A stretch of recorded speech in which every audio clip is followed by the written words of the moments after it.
The poll showed that in California, voters are feeling much as they are nationally. Donald Trump has taken hold of the California primary at this point.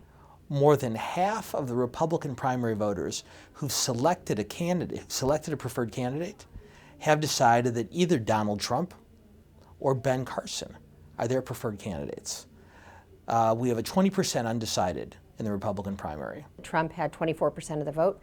Ben Carson had 18% of the vote, and the other candidates were in the low to middle single digits. In addition to the so-called horse race questions, where you simply offer the candidates' names and see who the voters pick, particularly because of the emergence of Trump as such a formidable force in the Republican primary, we wanted to go a little bit deeper. We selected 4 candidates who were the leading 4 candidates nationally at the time the poll started.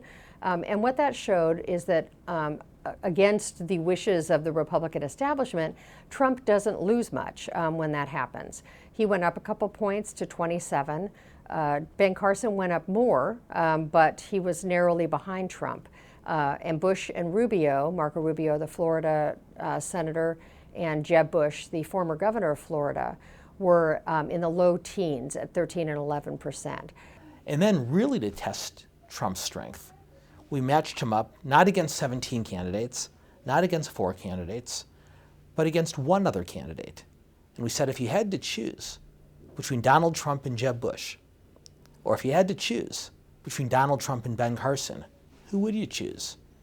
And California Republicans, while choosing Donald Trump in very, very strong numbers over Jeb Bush, they picked Ben Carson in a one-on-one over Trump. We did ask about whether people would ever consider voting for these candidates or never consider voting for these candidates. And that's an important question to ask when you are looking at a race that really hasn't formed yet. Contrary to a lot of what we've seen in some national polling, Donald Trump is not the most disliked candidate on the ballot. He's very polarizing, and he is disliked by roughly 35% of the electorate who say they will never consider voting for him. But he's only 5th on the list of candidates who they would never consider voting for.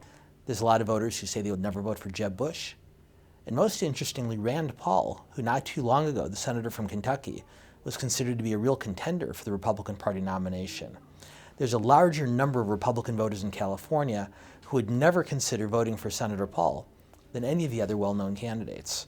The Democratic campaign is progressing as everyone expected. Hillary Clinton, who won the primary here in 2008, which to some extent saved her early candidacy after she'd been defeated in Iowa by Barack Obama, is leading strongly against Bernie Sanders. But it appears right now that at least when you compare California voters to national Democratic primary voters, they still prefer Clinton, but they're really interested in alternatives.